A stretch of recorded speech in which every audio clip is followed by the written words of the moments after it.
본문 말씀 열왕기상 3장 5절에서 12절입니다. 5절입니다. 기브온에서 밤에 여호와께서 솔로몬의 꿈에 나타나시니라. 하나님이 이르시되 내가 네게 무엇을 줄고 너는 구하라. 솔로몬이 이르되 주의 종 내 아버지 다윗이 성실과 공의와 정직한 마음으로 주와 함께 주 앞에서 행함으로 주께서 그에게 큰 은혜를 베푸셨고 주께서 또 그를 위하여 이 큰 은혜를 항상 주사 오늘과 같이 그의 자리에 앉을 아들을 그에게 주셨나이다. 나의 하나님 여호와여 주께서 종으로 종의 아버지 다윗을 대신하여 왕이 되게 하셨사오냐. 종은 작은 아이라 출입할 줄을 알지 못하고 주께서 택하신 백성 가운데 있나이다. 그들은 큰 백성이라 수요가 많아서 셀 수도 없고 기록할 수도 없사오니 누가 주의 이 많은 백성을 재판할 수 있사오리까. 듣는 마음을 종에게 주사 주의 백성을 재판하여 선악을 분별하게 하옵소서. 솔로몬이 이것을 구하며 그 말씀이 주의 마음에 든지라.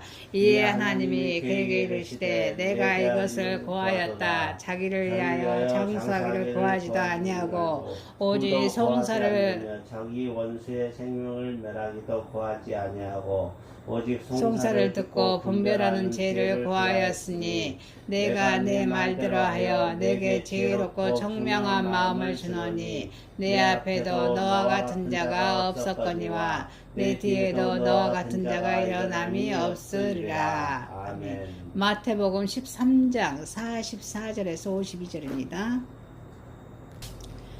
44절입니다. 천국은 마치 밭에 감추인 보화와 같으니 사람이 이를 발견한 후 숨겨두고 기뻐하며 돌아가서 자기의 소유를 다 팔아 그 밭을 사느니라. 또 천국은 마치 좋은 진주를 구하는 장사와 같으니 극히 값진 진주 하나를 발견하며 가서 자기의 소유를 다 팔아 그 진주를 사느니라. 또 천국은 마치 바다에 찌고 각종 물고기를 모는 그물과 같으니 그물에 가득하며 물가를 끌어내고 앉아서 좋은 것은 그릇에 담고 못된 것은 내버리느니라. 세상 끝때도 이러하니라. 천사들이 와서 의인 중에서 악인을 갈라내어 불못불에 던져 넣으리니 거기서 울며 이를 갈리라. 이 모든 것을 깨달았느냐 하시니 대답하되 그러하오리이다. 예수께서 이르시되 그러므로 천국에 제자된 서기관마다 마치 새 것과 옛 것을 그 곳간에서 내오는 집주인과 같으니라. 아멘. 로마서 8장 26절에서 30절입니다. 26절입니다. 같이 성령도 우리의 연약함을 도우시나니 우리도 마땅한 기도할 바를 알지 못하나 오직 성령이 말할 수 없는 탄식으로 우리를 위하여 친히 간구하시느니라. 마음을 살피시는 이가 성령의 생각을 아시나니 이는 성령이 하나님의 뜻대로 성도를 위하여 간구하십니다. 우리가 알거니와 하나님을 사랑하는 자 곧 그의 뜻대로 부르심을 입은 자들에게는 모든 것이 합력하여 선을 이루니라. 하나님이 미리 아신 자들을 또한 그 아들의 형상을 본받게 하기 위하여 미리 정하셨으니 이는 그런 많은 형제 중에서 맏아들이 되게 하려 하심이라. 또 미리 정하신 그들을 또한 부르시고 부르신 그들을 또한 어렵다 하시고 어렵다 하신 그들을 또한 영화롭게 하셨느니라. 아멘. 하나님의 말씀 열왕기상 3장 5절에서 12절, 마태복음 13장 44절에서 52절, 로마서 8장 26절에서 30절 말씀으로 제목을 그리스도인의 삶, 그리스도인의 삶이라는 제목으로 오늘 받고자 하겠습니다. 첫 번째, 그리스도인의 삶은 지혜로운 선택을 합니다. 이 오늘의 본문의 장이 열왕기상이 지혜의 장입니다. 하나님께서 구원을 계획하신 하나님께서 일천번제, 자, 1000가지의 번제물을 하나님께 드렸어요. 솔로몬이 1000가지 번제를 생각해 보세요. 1000가지 번제를 드린 솔로몬에게 하나님께서 말씀하십니다. 자, 내가 네게 솔로몬의 무엇을 줄고 너는 구하라 말씀하십니다. 그래서 이러한 하나님의 제안은 매우 특별한 것이었습니다. 왜냐하면 이 제안은 천지를 창조하신 창조주의 그런 무한대적인 그런 제안이었기 때문입니다. 무엇을 구하느냐? 너는 내게 무엇을 줄고 너는 구하라 그랬습니다. 그러나 이러한 제안이 무조건적으로 솔로몬에게 주어진 것은 아니었습니다. 그는 그러한 축복을 받기에 합당한 그런 정성 또 재물을 하나님께 드렸던 것입니다. 이처럼 우리가 하나님의 무한한 축복을 받기 위해서는 먼저 우리의 마음을 다 바쳐서 하나님께 영광을 돌려야 될지 믿습니다.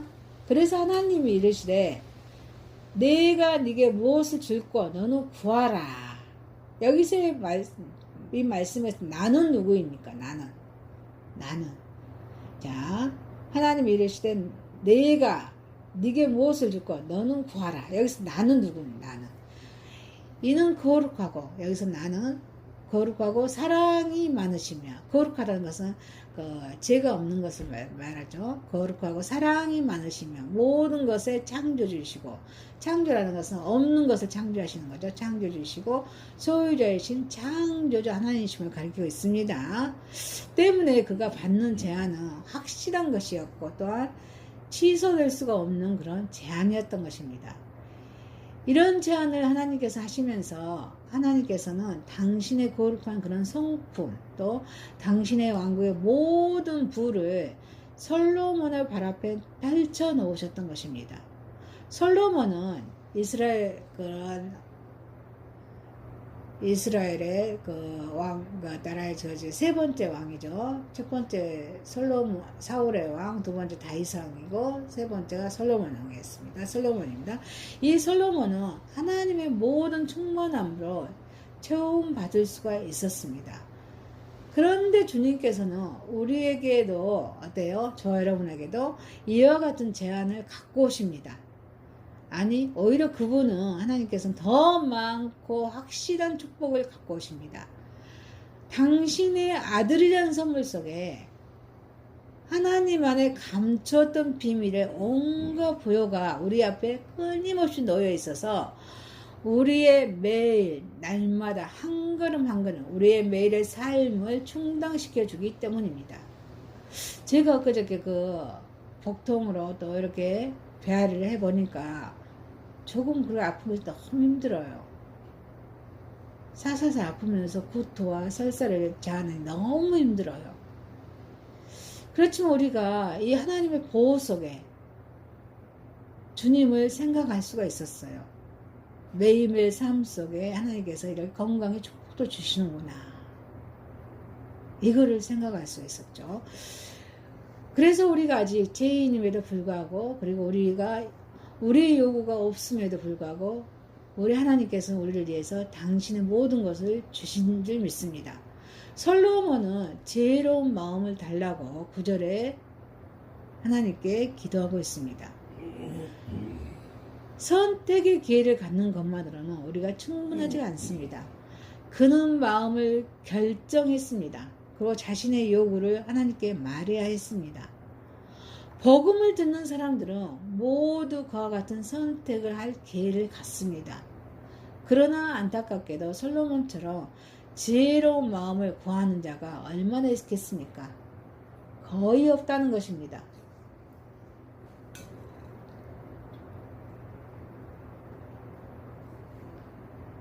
하지만 솔로몬의 선택은 다음과 같은 이유에서 매우 현명한 그런 선택이었습니다.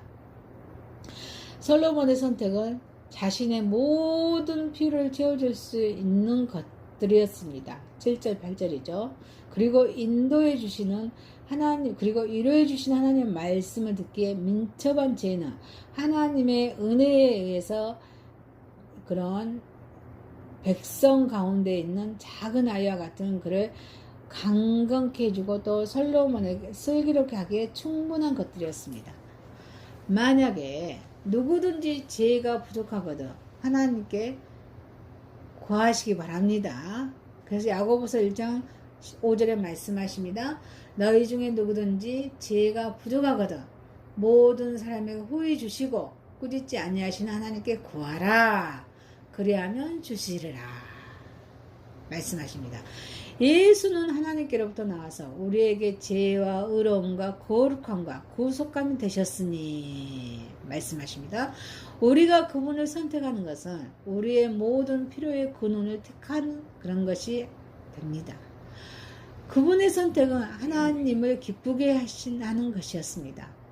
지혜를 달라는 솔로몬의 요청은 하나님을 기쁘게 했습니다. 왜일까요?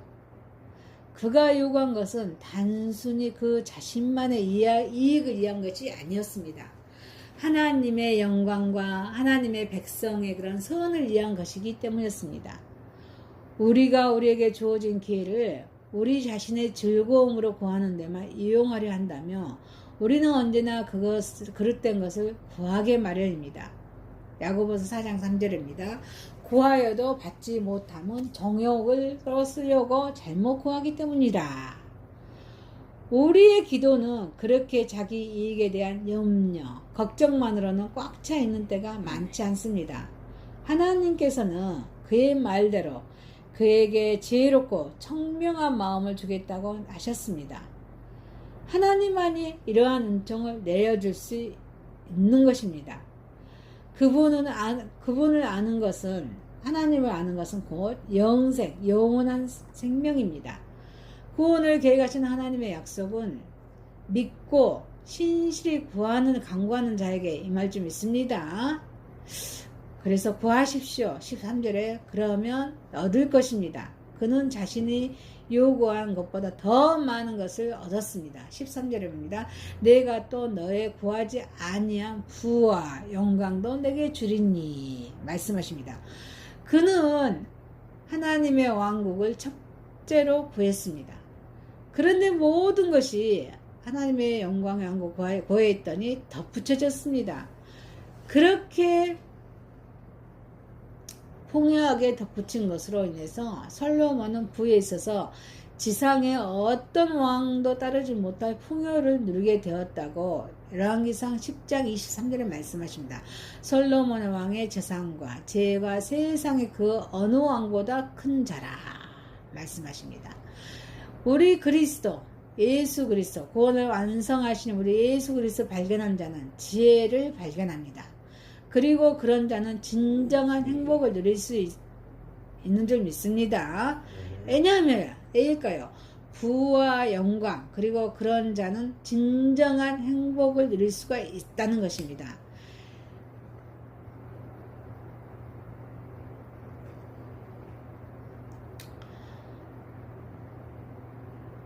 부와 영광 그리고 장수가 그의 모두 누구의 것이에요? 하나님의 것이기 때문입니다. 잠언 3장 13절입니다.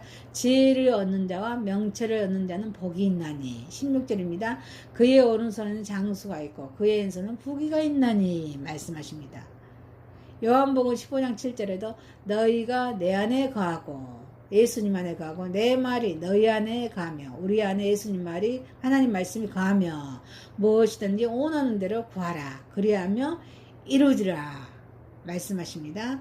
사랑하는 성도 여러분, 우리는 그리스도의 삶을 지혜로운 선택하는 것이 지혜는 바로 예수님입니다. 지혜로운 선택하는 것이 저와 여러분의 삶의 축복임을 아는 저와 여러분 되시기를 주님의 이름으로 축원합니다.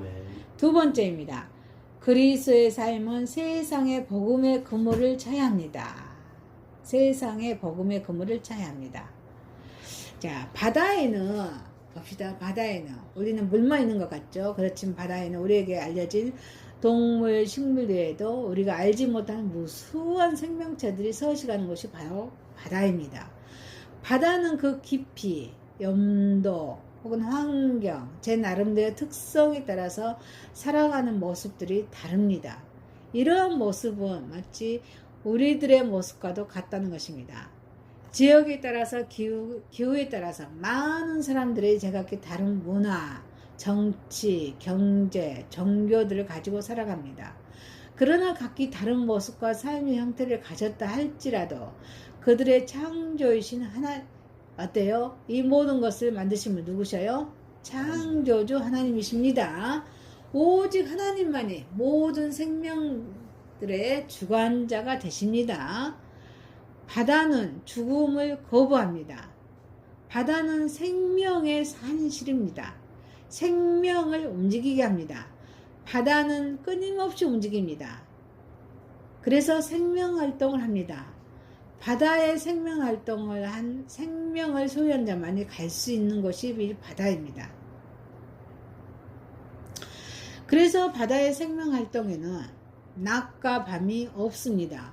생명이 없는 무생물이나 생명이 끊어진 죽음들은 바다나대요 밀어냅니다. 천국은 영원한 생명을 소유한 자만이 갈 수 있는 곳일 좀 있습니다. 살았다 하나 죽은 자들은 천국 백성이 될 수가 없습니다. 영원한 생명은 오직 누구를 통해서 말 수 있어요? 예수 그리스도 통해서 획득할 수가 있습니다.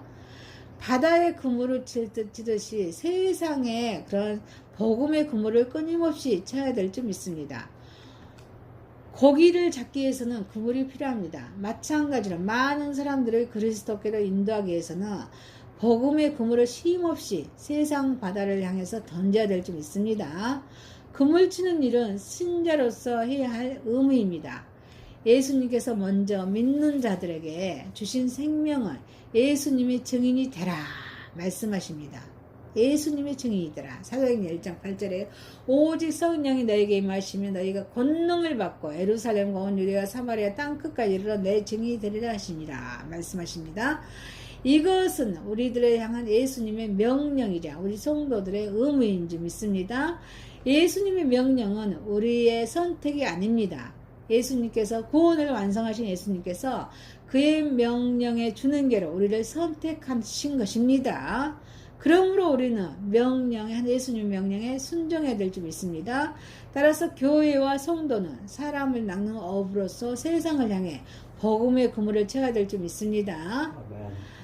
복음은 그물처럼 폭넓게 넓은 사람들을 향해서 쳐져야 될 줄 믿습니다. 예수님은 특정 민족이나 또 국가나 또 개인을 위해서 오신 것이 아닙니다.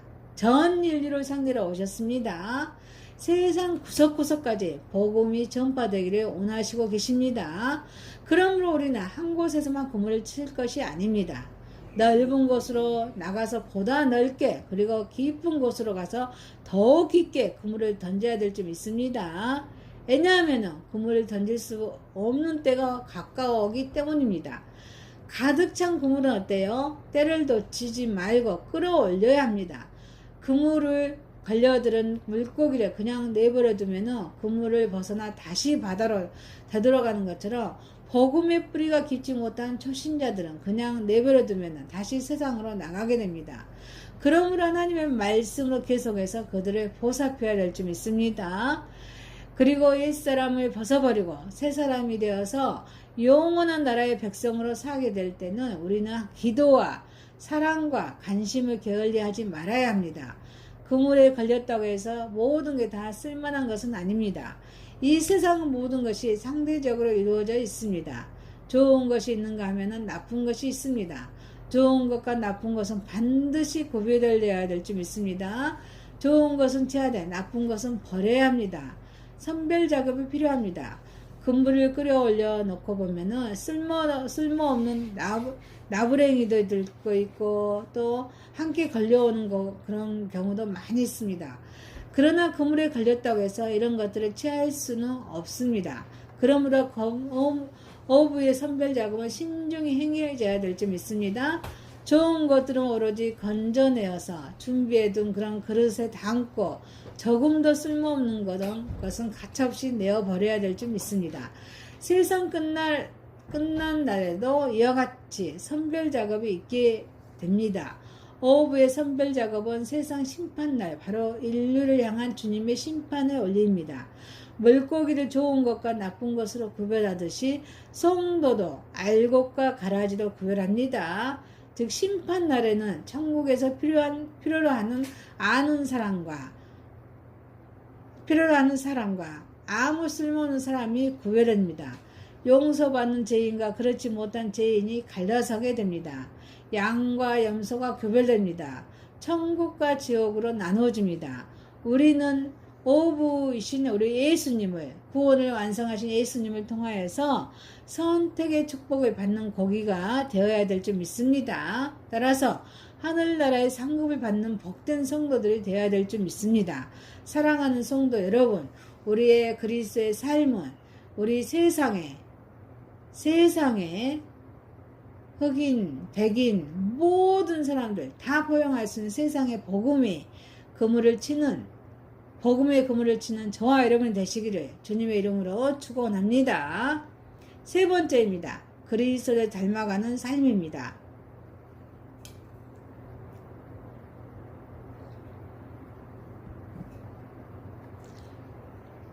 그리스도를 닮아간다고 하는 것은 그리스도를 이대한 기감으로 여기고 그리스도의 삶을 자신의 삶 속에 도입해서 그대로 살기 위해서 노력한다는 그런 뜻입니다. 그런데 성경 하나님 말씀이죠. 구약과 신약으로 이루어졌습니다. 구약은 39권, 신약은 27권이죠. 구약은 예수님 오시기 이전의 말씀을 구약성경, 예수님 오신 이후의 말씀을 신약성경이라 합니다. 하나님의 말씀의 성경은 예수 그리스도를 하나님의 본체인 형상이라고 증거하고 있습니다. 골로새서 1장 15절입니다. 그는 보이지 아니한 하나님의 형상이시요 모든 피조물보다 먼저 나신 이시니 라고 말씀하십니다. 그리스도의 형상은 하나님의 형상인 것입니다. 따라서 우리 성도들이 하나님의 그리스도의 형상을 본받기 위해서는 노력한다는 것은 하나님의 뜻에 온전히 부합되는 삶을, 행동하는 삶을 산다는 것과도 같습니다. 구원을 계획하신 하나님은 제약된 인간들이 당신의 거룩함에 합당한 새로운 피조물로 거듭날 수 있는 길을 예수 그리스도 안에 열어놓어 두셨다는 것입니다. 그리고 우리 그리스도를 닮아가는 그런 삶을 단순한 인간의 노력만이 아닌 하나님께서 미리 애정하신 섭리로 함께 해주시는 그런 성화의 과정임을 명백히 밝히셨습니다. 우리 성령님, 우리는 하늘나라 가는 그날까지 우리 성령님은 우리 성화의 과정으로 인도하시죠. 그래서 성화의 과정임을 명백히 밝히셨습니다. 그러므로 우리 예수 그리스도를 닮기 위한 노력하는 삶을 사는 사람은 자신의 변화 과정을 통해서 어때요? 하나님을 향해 더욱더 가까이 나아가면서 하나님의 사랑을 명백히 깨닫게 될 줄 믿습니다. 다시 말하면 우리 그리스도의 형상을 본받기 위해서는 노력한다는 것은 결코 수월한 일이 아닙니다. 그러나 그 노력의 과정 속에는 얻어지는 기쁨은 모든 어려움을 상쇄시켜 주고도 남음이 있습니다. 그리스도를 본받는 자의 축복입니다. 자, 오늘의 본문의 말씀에 보니까 하나님께서 구원받을 자들과 구속의 사역을 애정하신 데는 두 가지의 목적이 있음을 알 수 있습니다. 첫째는 구원받는 자들이 온전히 그리스도 형상을 본받게 하려는 것입니다. 둘째는 예수 그리스도를 본받는 자들 가운데서 맏아들로 삼기 위한 것입니다. 이 두 가지는 궁극적으로 같은 내용을 담고 있습니다. 하나님은 택한 자들의 그리스도 같은 모습으로 변화되어서 당신의 후사로서 유업을 얻게 되기를 원하십니다. 성도들이 그리스도와 함께 나누게 될 하나님의 유업은 영원한 생명을 주시기 위해서 그리스도를 세상에 주시는 구속의 사역을 창세전부터 애정하셨습니다. 그리고 죄악을 완전히 속함받은 거룩한 형상으로 하나님 나라에 들어갈 수 있도록 그리스도를 닮아가는 삶을 성도에게 요구하고 계십니다. 그래서 우리 예수 그리스도와 함께 고난당하는 자로 하여금 그리스도의 영광에도 동참하게 하시는 것이 하나님의 섭리이고 경륜일 줄 믿습니다. 그러므로 우리는 그리스도의 삶과 내적인 본질을 온전히 본받기 위해서는 몸부림치는 그런 저와 여러분은 예수님의 형체로서 하나님의 유업을 나누는 그런 축복을 보장받게 될 줄 믿습니다. 사랑하는 성도 여러분, 우리는 우리 예수 그리스도 닮아간 삶을 살아가기 위해서 저와 여러분 어때요? 우리 주님의 예수 그리스도 닮아가는 삶을 살아가는 또 그리스도의 삶과 내적인 본질을 온전히 본받기 위해서 몸부림치는 저와 여러분이 되시기를 주님의 이름으로 축원합니다. 말씀을 마칩니다. 그리스도의 삶은 지혜로운 선택입니다. 또 그리스도의 삶은 세상의 복음의 그물을 던져서 쳐야 될 줄 믿습니다. 세 번째, 그리스도를 닮아가는 삶입니다. 기도합니다. 전능하신 하나님 아버지, 그리스도의 삶을 살기 위해서 우리는 지혜로운 선택을 하게 하여 주시고 내가 머무는 직장과 가정과 세상의 복음의 그물을 치게 하시고 그리스도인을 닮아가는 삶을 살아가게 하옵소서. 예수님의 이름으로 기도하옵나이다. 아멘.